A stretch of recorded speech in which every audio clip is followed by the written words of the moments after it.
Well, good evening, ladies and gentlemen. I'm Bruce McDonald. Last time I checked, I would need a new birth certificate to be anybody else.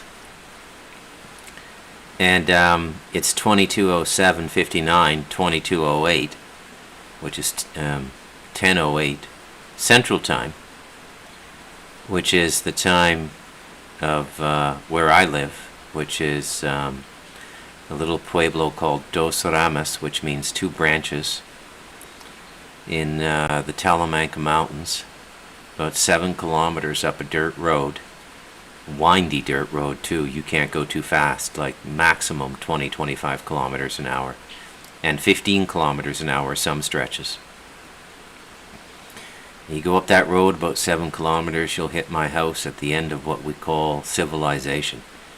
The road goes up in a makeshift way about another 5 kilometers, better traversed by horse than by vehicle, but you can get a 4x4 up there if you're not willing to get it, if you're not worried about getting it dirty.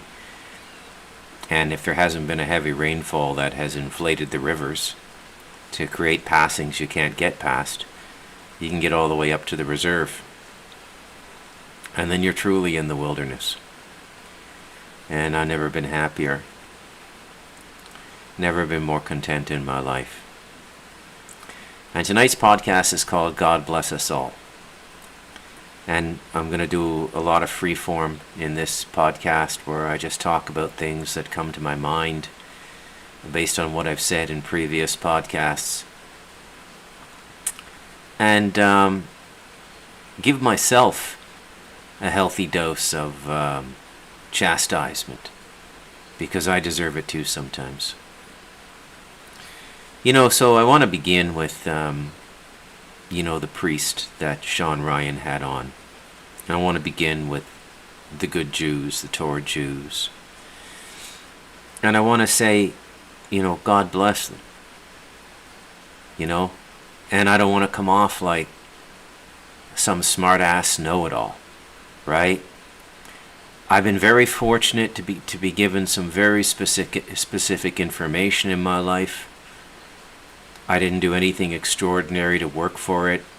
It was given to me and proven out by people I worked with on books. And it's very rarefied information that like a handful of people on the planet might know. And it doesn't give me the right to call that priest an idiot. He's a good-hearted human being who throws himself into danger to help people he doesn't know because he's practicing universal love. God bless him. Our Hebrew friends, well, they gave us the tradition of monotheism for the most part in the West. God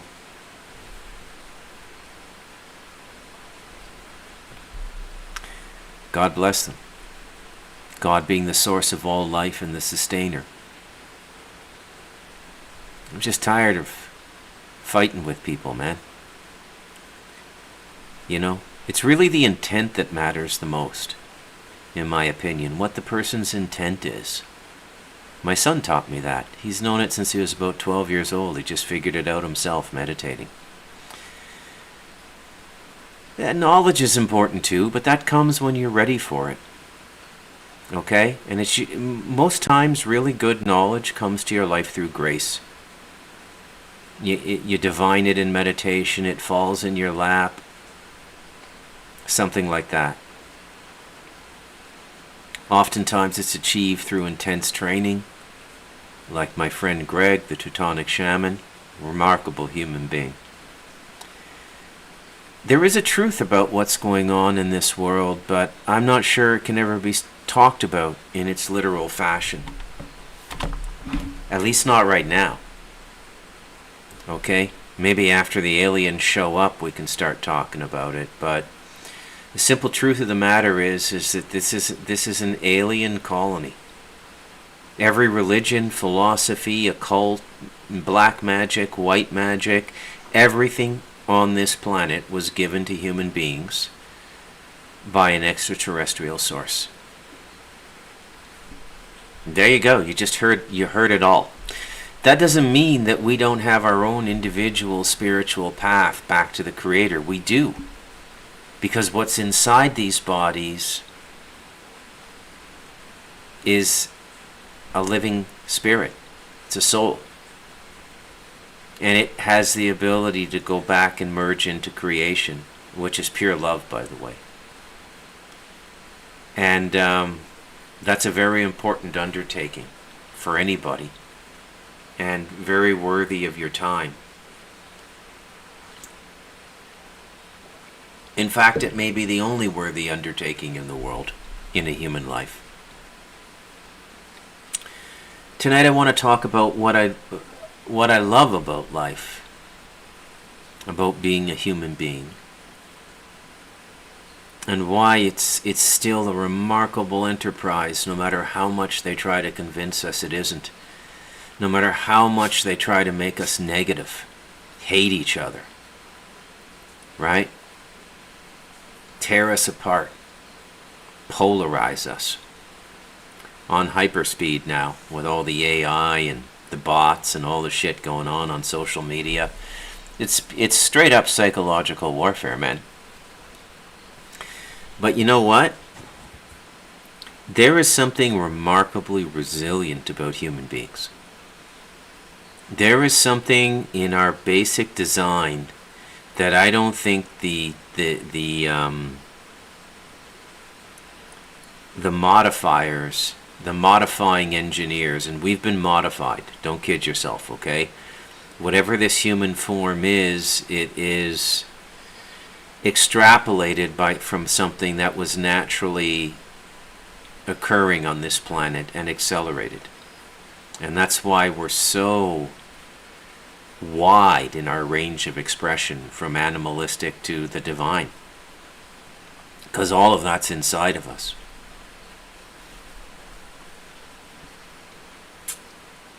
Let me hit the vape here. I'm just going to take it easy tonight. It's Saturday night, you know. I'm just going to take it easy and have a chat with you folks. Maybe take some callers. I got my headset set up.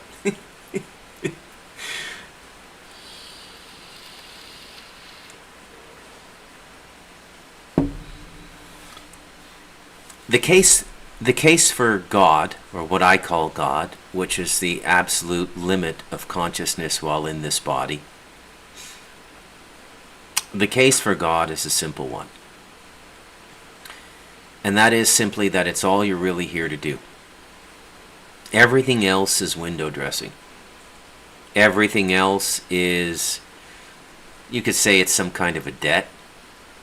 Like having a child and raising a child and loving a child is the debt of being born and being loved. Okay, so that's, you know, you don't have to have children. You can live a fine and meaningful life without children, but I'm just giving one example of something that people do in life. Becoming erudite is an interesting way to live your life. You know, we don't have a lot of erudite people anymore. We don't have a lot of real erudition anymore. Technology has sort of flatlined us. You know, when I was growing up, I remember like when I hit my 20s in the mid-80s, I was very intellectual. I read a lot. I probably did the bulk of my reading in my 20s in that decade. Literature, philosophy. I'm not saying I don't read every day. I still read every day, but I did the bulk of my foundational reading in my 20s. Man, and I remember in the 80s and early 90s, you could bump into people. I don't know what you would call them. I mean, we didn't have names for them the way we do now. It's a very interesting thing that we didn't start naming generations until after World War II. It's almost like a countdown if you think about it. To what, I don't know. The new transhumanist humanity, the end of all humanity, I don't know. But we started counting generations. We never used to do that, and naming them, titling them. We never used to do that. Okay? And the first one we did was the baby boomers, and they were born in 45. You know, when I was going to university from 88 to 92, you could have a professor in their 70s born way before 1945. So what do you call that guy? He's not a baby boomer. And those MFers, man, they were literate. They were old school literate, you know, versed in everything. And I respected them. I admired them. I wanted to be like that. I wanted to be a classicist. Not like that, the way we use the word now. Like, we call that jerk off who says that Christ was a pedophile and a drug user, Amon Hillman. We call him a classicist. That's not what a classicist is. A classicist is somebody basically who had a liberal arts education when a liberal arts education mattered. Okay, so most lawyers back in the day, they got an undergraduate degree in a very well-rounded education, you know, English, very well versed in English literature, the basics of philosophy, the Greeks, the Germans, the basics of social theory, French social philosophers and English social philosophers like Jean-Jacques Rousseau and Hobbes, and Smith on the nature of capital. Karl Marx was read. He was relatively new for the generation I'm talking about. He wasn't. He would be a youngster, a new guy. Classical economics was studied, and economics was actually a legitimate science before we elasticized money and went off the gold standard. And I say it was a real science because you had limited resource. Now they just make it up now. Everything's broken now and nobody even knows it. This is what's so comical about the time we live in. Very, very comical. I have a little sip of my cappuccino, which I made myself. My wife's gone to bed already. I got a niece and a nephew sleeping over here tonight. These cats are pushing their luck again, man. They wouldn't sleep in here for like a month. Because every time you know why? I'll tell you why. So this is my main desk. Now right now I got my Toshiba. It's about an $800 notebook computer. Not bad. Great i5 chip and 40 gig of RAM. I bought it new about 2 years ago. I used to have my Mac Mini here, and so I got about $1,000-$1,200 worth of electronics. And the cats were so accustomed to being in the house that they wouldn't even go outside to piss anymore, and they pissed once or twice right on my computer desk. And my wife's always thought I was too easy on the animals, like stupid soft North American, you know. I'm a Karen over here, by the way. In this environment, I'm a Karen, right? Nobody lets their fucking dogs in the house where I live, except the stupid Canadian. Now, my wife tolerates it, but when it goes too far, she'll point stuff out. You know, when I woke up this morning, I cleaned up a big puddle of cat piss right by that new computer that your son brought from Canada in Christmas, the one you like, the Mac. I said, well, how close to the computer? She said, well, it was almost right on the computer. And then what she does, she gets a knife, and this is before the talk even, and she goes and gets a switch, which is a nice piece of like hard green wood from a shrub, about a 1/4 inch thick, but unbreakable because it's still green, right? She says, this is what you do with animals that need to be disciplined. Here, Canadian, learn how to live in the jungle. And she's basically laughing at me because she knows she's been right all the time, and I've been the sentimental idiot who lets the cats sleep in the house and who lets the dog sleep on the sofa. And, they get fleas, right? Because they go in the jungle and stuff. I told you this was just going to be a fun podcast tonight, right? But I'm going to get back to, God bless us all. And this is part of that, really. It's about the joy of living.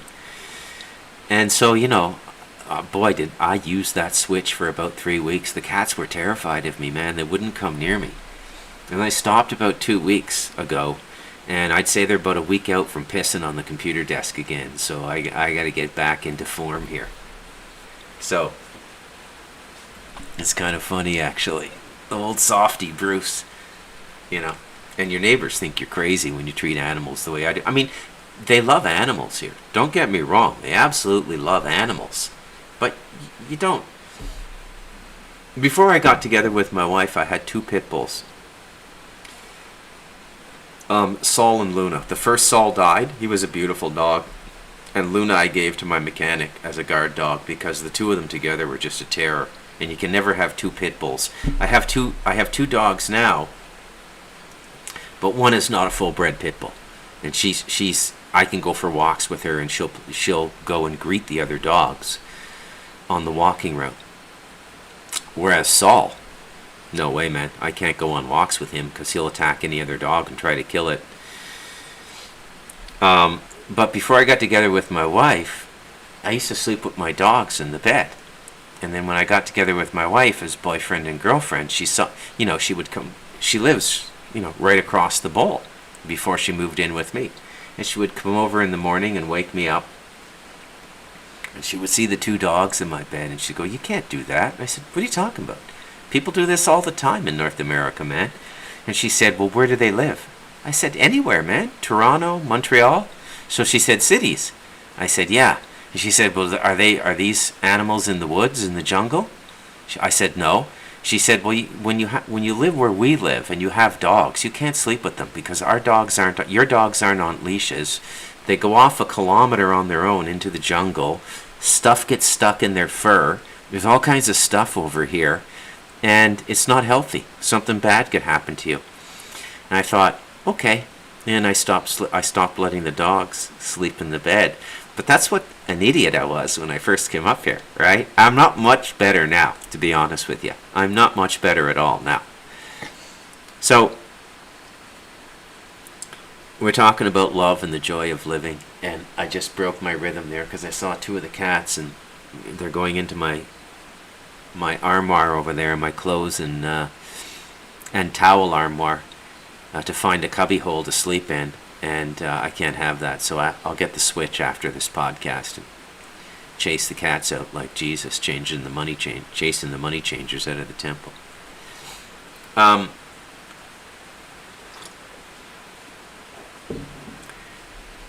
So I do think it's important to know what's going on in the world. As I said, I didn't figure it out. It was explained to me by John Edmonds, Robert Wiegand, and to some extent even by Andrew Bartzis. Okay, who knew his stuff? That's another thing I wanna say in this Truth and Reconciliation podcast tonight. Andrew really was given a mission. Okay, he was, and he fulfilled it through the book. But he became very dark. He lost his moral center. He became an enterprise capable of making anywhere from $1 to $2 million a year from home doing readings for people. And like anybody who amasses that kind of income, guarding reputation and stuff like that became a serious matter for him. And people who hung around him too long and saw a very weak character there and a very self-indulgent person, self-indulgent in every way, food, drugs, sex, in every possible way, a completely self-indulgent person. Many of them died to protect his revenue stream. So he became a kind of spiritual gangster. But that does not mean that he did not know his stuff. He did. Okay? He did. He was given a gift, and this gift he was given was the ability to read a ribbon of consciousness we call the time records. Okay? And I learned from him, I learned from Robert, and I learned from John Edmonds. I learned from my buddy Greg, the Teutonic Shaman. I'll have him on for a show pretty soon. I learned from all these people. And the truth is, folks, we live in a galactic experiment created by other races. Okay? Almost everything on this planet's been brought here. I mean everything. Dolphins, whales, lions, jaguars, silverback gorillas. Okay, this is really a kind of a greenhouse. This planet is a genetic experiment run by other races. And this is thinly veiled in our scriptures. And there's a lot of people trying to chip away at that now. You know, Ancient Aliens is one example. I suppose even that rather diabolical weasel Stephen Greer is trying to help in this effort, but where he's trying to take people is not a good direction, because he's a very negative human being and his intent is bad. Okay? And your intent is bad even if it's only self-service. Okay? If you're trying to cure a disease to get your name in the record books and to get your name in the annals of history, that's bad intent. If you become a physicist to discover something and etch your name in the timeline, that's bad intent. You should be doing everything for the greater good of the human race, and you should be doing it modestly, and you should be doing it with humility.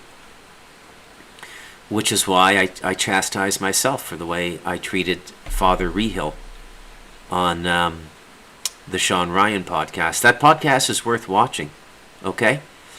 And everybody's at different states of consciousness now. And for whatever reasons I can't quite explain, the Roman ritual is effective in getting these reptilians out of people. Okay, it works. They go in, it's dangerous work.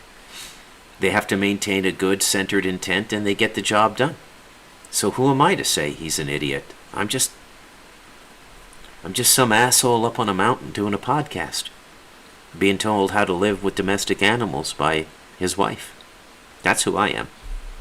Right? God bless us all. I think the real intent of this election is to just divide and divide and divide and divide. And it's everywhere now. This force of division is everywhere now. Why, I don't know. Okay? There's a lot of stuff I don't know. I probably could have done very well studying astrology in the last 20 years, but I'll give you my philosophy. I was just asked about that by a new friend of mine who lives in Panama. Bruce, why don't you study astrology? And here's my answer. Because to the best of my ability, I want to keep every aspect of my spiritual life running through the heart. And I find that people who get too heady in the head in their spiritual life, it can imbalance you. Okay? And it can tempt you. Okay? Yeah, a lot of people get into astrology to make money, to know when to buy in the markets and stuff like. A lot of those hedge fund guys, they consult with some of the best numerologists and astrologers in the world. You think the occult doesn't factor into making billions of dollars? Of course it does. They just don't put it in the TV shows because they don't want you to know. But of course they do. Okay? Whatever's going to make the money they're going to use. If it's a bank of Cray computers, they're going to buy $1 million worth of Cray computers. If you can even own Cray computers yet. I think they're still only for certain government agencies. I don't think they're available to the public, but you can fairly effectively make a supercomputer now by stringing a bunch of really strong computers together. Okay? And hit my vape again, because it's a relaxed show, because it's Saturday night, right?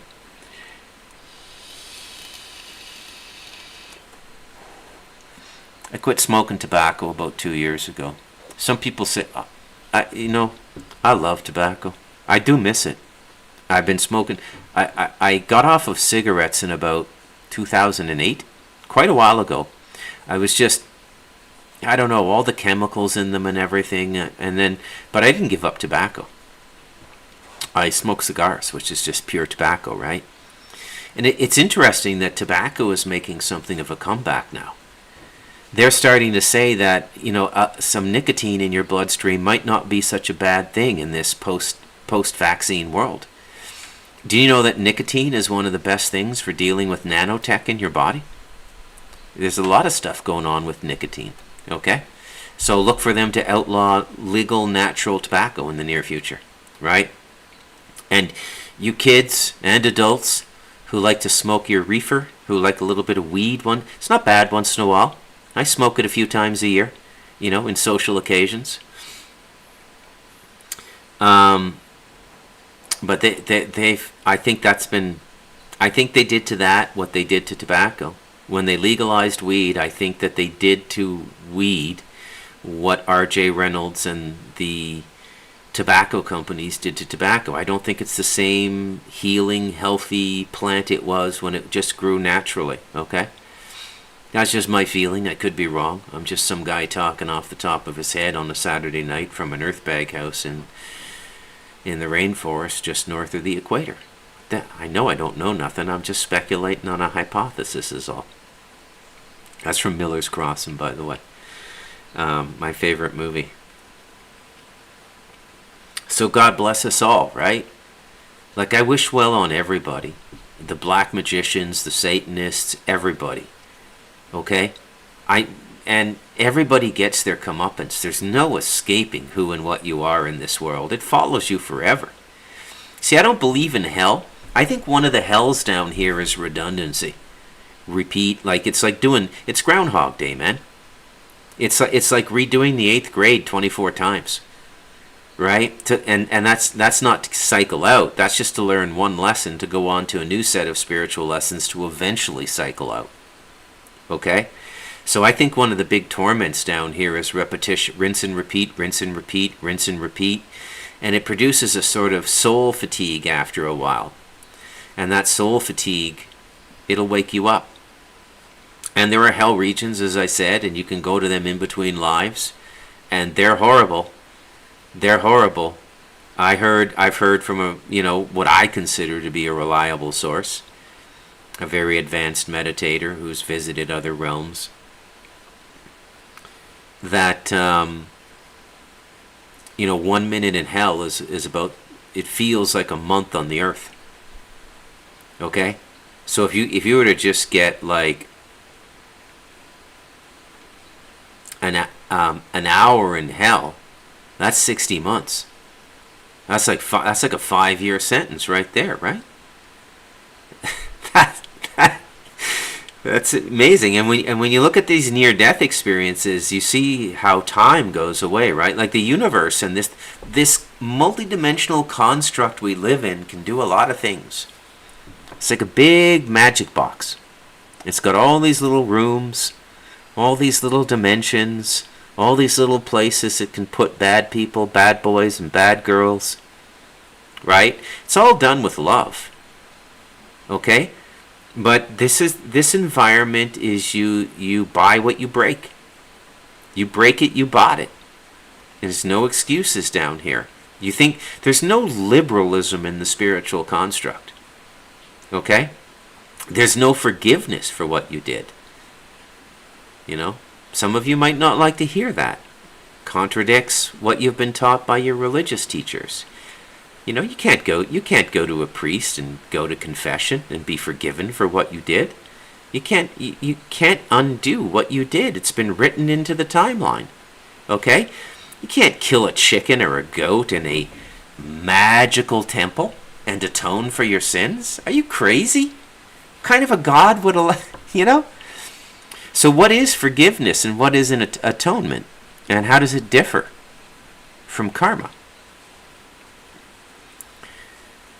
Well, if you have a genuine change of heart and you open up and tell what you did honestly to another party, whether that be a rabbi or a priest or an imam, the flow of divine love can come back into your heart. But you still have to pay for what you did. Right? It's like you get drunk one night, you kill a 24-year-old girl. You go to court, the family shows up, and you've met them because they've come and met you in jail, and then you got on bail, and they came to your house. And this often happens, by the way, where the perpetrator and the victims get to know each other. And they forgive you. They find out, well, you're not a bad guy. You got drunk, it was raining, and you accidentally killed somebody. And they forgive you. Okay? It's very hard for them to lose their 24-year-old daughter. You cry together. They know you have genuine remorse, and they forgive you. But you still have to go to court, and you still may get 2 to 5 years in medium security prison, and you have to do that sentence. And that is the analogy between forgiveness and karma. Karma is irrefutable. Irrefutable. It is the grand accounting of this multidimensional system we live in, and not a penny is forgiven. Not a penny is overpaid, and not a penny is underpaid. Not a cent. It's just the way, it's a mathematical construct. Don't try to understand it mathematically, because then you're doing the whole mental thing, which is what I was going to explain about why I never really got into astrology. But you can feel astrology. When you get sensitive enough through enough meditation and stuff, you can feel what the astrologer calls a Mercury retrograde coming. You can feel the darkness of it. You don't know what a Mercury retrograde is, but you go, wow, it's getting pretty dark. And you happen to be having a Skype conversation with a buddy of yours that knows astrology really well. He says, yeah, we're going into a Mercury retrograde on Friday. You go, wow, that's what I was feeling. And I think it's better to get everything through your heart. Okay? I think there's really something to being childlike and getting access to God. I think there's really, truly something to that you got to be. That's why kids have it in spades. They just have that ability to be, and that ability to exist with just their imagination. You give a 5-year-old a box of crayons and he'll pretend they're soldiers and play for 2 hours. Totally amused. Don't you wish you could do that as an adult? Don't you think that's kind of a magical thing that we lose? The ability to just spend time with yourself and your imagination? And I'm not talking about fantasizing here. Fantasy is unmanifest desires. That's not what a kid's doing when he's pretending crayons are soldiers. He's literally using his imagination and his physical existence simultaneously to exist in an engaged moment. It's the greatest spiritual lesson we're given, and very few people pick up on it. And I think that's why it says in the Gospels, except ye be as little children, ye shall not enter the kingdom of heaven.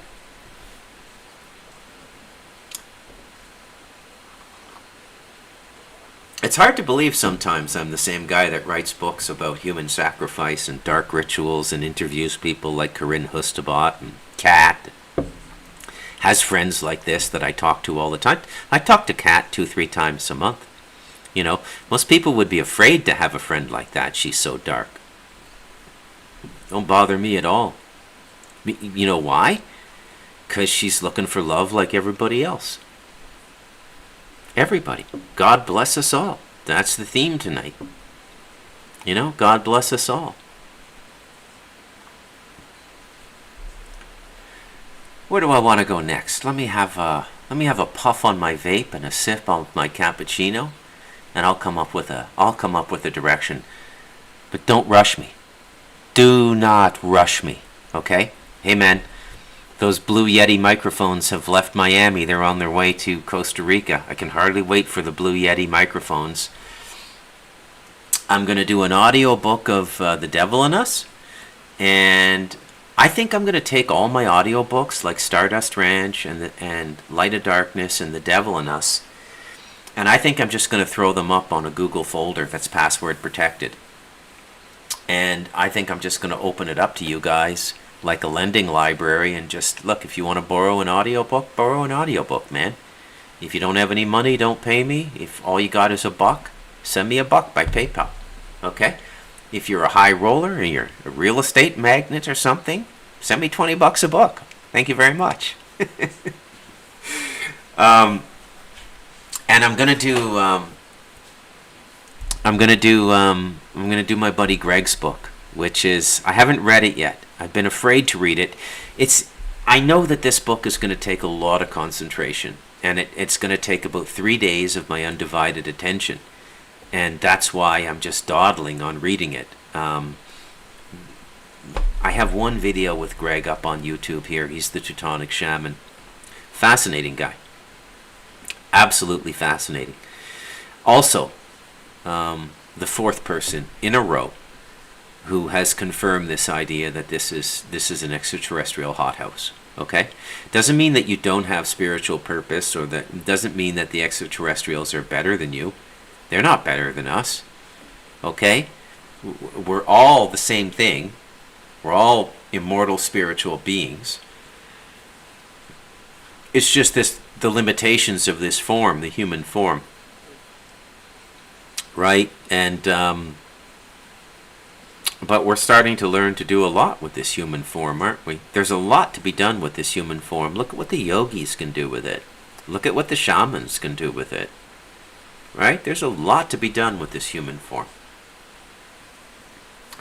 So I'm looking pretty forward to getting these Blue Yeti mics. I bought two. I buy refurbished. They're like 123, 129 bucks for the black ones on Amazon. And I got two for like 49 bucks, 49.98 a piece. And I can never remember the word they use.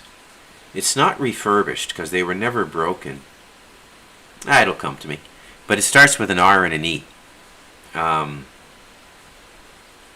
don't know. But you can buy all this stuff in this refurbished market, right? So there's all these resellers that buy like maybe 3-year-old Mac computers that people sell to them for a really good price. They swap the batteries out, they check everything. If the keyboard's not 100%, they put a new keyboard in, and when you get it, it's like new. But it's not new. And that's what I bought. So I'm going to do my book, The Devil in Us. I'm looking forward to that. And I'm going to do Greg's book, it has a lot of very interesting information. He's a very interesting fellow, remarkable fellow, actually. It's like all I meet are remarkable people now, and I think that's pretty cool, right? I think that's pretty cool. I've met so many remarkable people ever since I started this journey of writing and getting out there and meeting people and learning and sharing what I know. And it's been just an absolutely beautiful journey. And I got probably at least another 30 years to go. I think I'm going to go to my late 80s, maybe even my early 90s. It's pretty typical for people in my genealogy. And I think these next 3 decades are going to be my most spiritually productive. So, yeah. And this was just an absolute genius move, moving up here and building this house. Just an absolutely genius move. I would not be the same person at all if I still lived in Toronto. I'd be much more stressed. My health would be much poorer as a result of the stress. I'd be a completely different person. I probably would not be doing the Talamanca Review. I definitely would not have written Stardust Ranch, The Light of Darkness, The Devil in Us, The Galactic Historian. There's no way I would have written those 4 books. Wouldn't have had the time. Takes tremendous time and concentration. What I bought myself when I moved up here was time. Which, by the way, if you haven't figured it out, is the most valuable commodity in a human life. You know? It's all fine and dandy to spend 55, 60 hours a week in a brokerage house for 25, 30 years and say, I did this for my family. I did this so I could put my kids through Harvard or Yale or Princeton or the University of Toronto. But I'm pretty sure they would have preferred had you been around more and invested time in them when they were young. I think that's the most important thing a father can do. And a mother. Right? That's just me. Maybe I'm being a little offensive to people. I'm not trying to be offensive. That's not my intent. Right? Not my intent at all. But the purpose of tonight's podcast is to remind us all that this life is unbelievably beautiful, no matter how bad it gets. I mean, just stop and think about it for a sec. Just catch yourself. You're here. You're listening to me. And you exist. You exist. You're right here, right now, listening to me. Where did you come from? How did you come into existence? How'd you get this body? How'd you end up on this planet? Just think about that stuff. That's how you get back the 5-year-old consciousness. Playing with the crayons and pretending they're soldiers or something like that. That's how you get it back, by asking questions like that. And by constantly falling back into that primary awareness. Oh my God, I'm here, I'm right now, I exist. How is this happening? How is it that I exist right now? What is looking out from behind these eyes? My birth certificate says I'm Bruce Allen McDonald and I was born in 1966. How do I know that's true? I don't know. Somebody else told me that. But I do know I exist. I do know that. And that's a miracle. Existence is a miracle. And when you have that gratitude, life just becomes so much better. So much incredibly better. You know? And nothing can ever really knock you down. And nothing can ever really take you out. I could go to prison for 5 years and I'd be fine. Right? I'd be fine. Just meditate more. Spend more time in samadhi. Help the inmates as best I can. They respect that in prison too, right? If you're literate, can help them write appeals and stuff like that. You don't get involved in any trade. You might ask yourself how I know so much about prison. I have a lot of friends who've done 5-10 years. A lot of friends, both in the US and Canada. You know, I got that resonance in my overall vibe too, from living on the streets from 16 to 26. Not literally on the streets, but rooming houses and by-the-month welfare hotels. And so I got that language, I got that lingo, I got that way of approaching life. Right?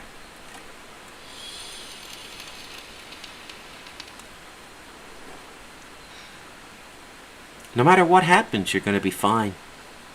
And you got to be here in the first place, which is, it's a miracle, man. And don't believe all this negativity about a human existence. Oh, it's this, it's that. It is, literally, an extraterrestrial experiment of sorts. But there's a lineup around the galaxy to incarnate on this planet. It's a privilege to incarnate on this planet, because you can learn more in an 80-year life on this planet than almost any other place. Because suffering accelerates learning, and this is a place of suffering. I don't mean to sound like an old world Catholic there, you know, like a Carmelite nun paddling the hands of disobedient children with a chalk stick. But there is some truth to suffering. Changes us. It helps us grow. God bless us all. Whatever you define God as. I call it the source of life outside of time and space. The creator of all dimensions, all timelines, everything that we could conceivably think of as reality in this moment, and what we'll discover to be further definitions of reality in the future. The creator of all that is what I call God. And its principal characteristic is love. And love is not an emotion. No. Love is not an emotion. It can have an emotional expression, but it is not an emotion. It bums me out sometimes, the degree to which we're bastardizing our language. You know. It does. It kind of bums me out a little bit. These nouns, like love and spirit, should be sacrosanct and well defined so everybody understands what they are, because they're important. They're not metaphorical, they're not allegorical, they should be literal. They're nouns. A noun is a person, place, or thing, where the thing can be a concept. That could include a spiritual concept, like love, like spirit. Nouns are important. You don't call something a car that's a motorcycle, do you? You don't call something an apartment building that's a bungalow, do you? We don't make too many mistakes in language and nouns when we're buying and selling things, do we? Kelly's Blue Book doesn't make too many mistakes on its proper nouns when it's telling you the price of cars, does it? It's amazing where You can always tell where we put our emphasis, where the language is most clear. Language is important. Very important. Right? I'm proud to have worked with it my whole life. Very proud. Yeah.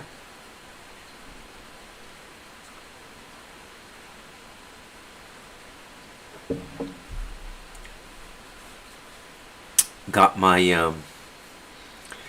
8-year-old nephew Matthew sleeping in the back, and my 2.5-year-old niece Isabella.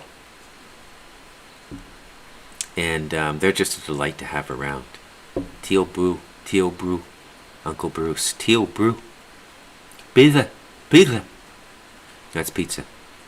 I never should have gotten that oven, man. It's a restaurant with no bills here now. I love doing it. I love cooking pizza for the kids. I absolutely love it. Totally nailed it up here. Great pizza. Great bread. Great yuca. Great eggs.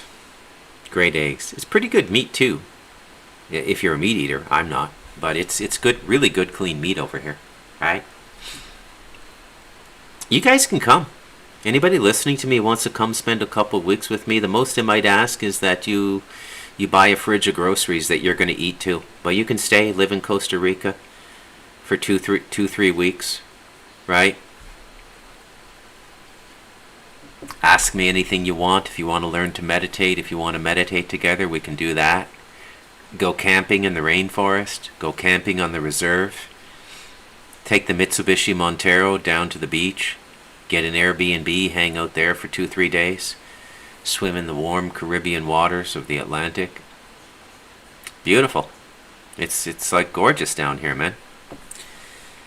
So, and I'm finishing everything up to make this really hospitable for people, right? Both tourists and just friends who want to come and stay. I've had people here almost every month for 2024. Almost every month. And it's been really, really nice. I've really enjoyed it. You know? Gets a little taxing sometimes, like 10 months straight having somebody living with you, right? And, you know, there's a lot of responsibility with having somebody over here because, you know, they don't speak Spanish. So I got to make myself socially available to them. 'Cause a lot of people go crazy without any social context every day. Very few people can spend days and days and days alone without talking to somebody. I'm one of those people. But I'm few and far between. Right? My buddy Greg's one of those people, I'm pretty sure. Bob's one of those people. Bob can go days and weeks on his own. But then when he's with people, he's super social. But when you come up here, I got to be available to you. Because there's nobody else to talk to. Right? I try to do semi-constructive things when I have guests here. Like,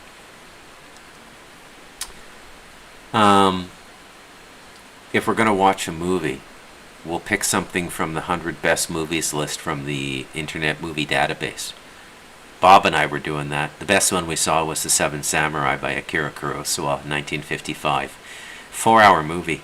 Absolutely brilliant. It's Shakespearean. Literally Shakespearean. Do you know how many Hollywood movies were stolen from the basic premise of The Seven Samurai? Almost every team action movie you've ever seen is basically a rip-off of The Seven Samurai. Force 10 from Navarone, The Bridge Over the River Kwai, Fast and Furious. They all owe a debt to The Seven Samurai.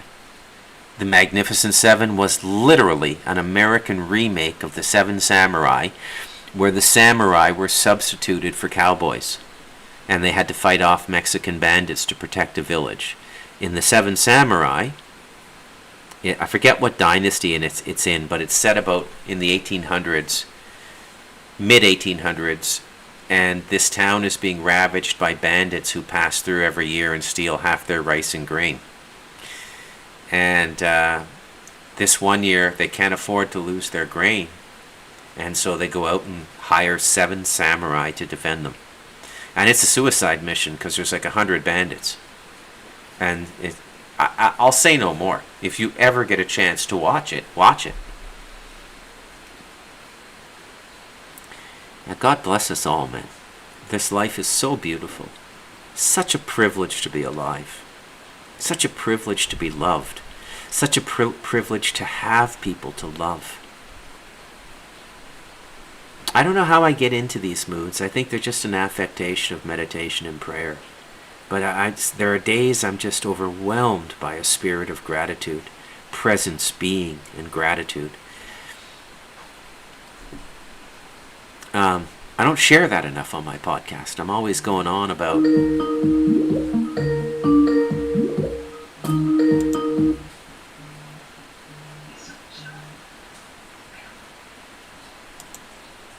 I can't take a call right now. I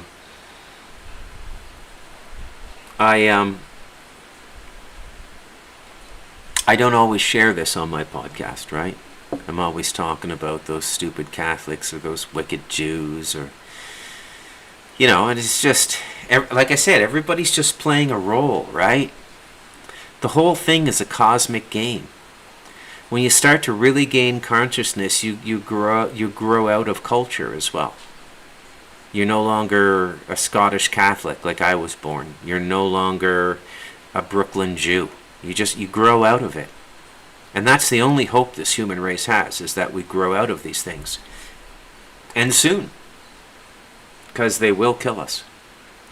Anyways, I think that's good for tonight. He says, sorry, that was a pocket call. Sneak. Yeah, that's a nice podcast for tonight. So I like to do these once in a while. I mean, don't get me wrong. I love the news too. I love just getting in there, right, and talking about what's going on in this world. Man, is this election going to be something? It's just going to be mayhem, no matter who wins, man. And it's going to be funny to watch this from where I live. Maybe not so funny from where you live. I'm Bruce McDonald, and this has been the Talamanca Review. Thanks for sharing this Saturday night with me.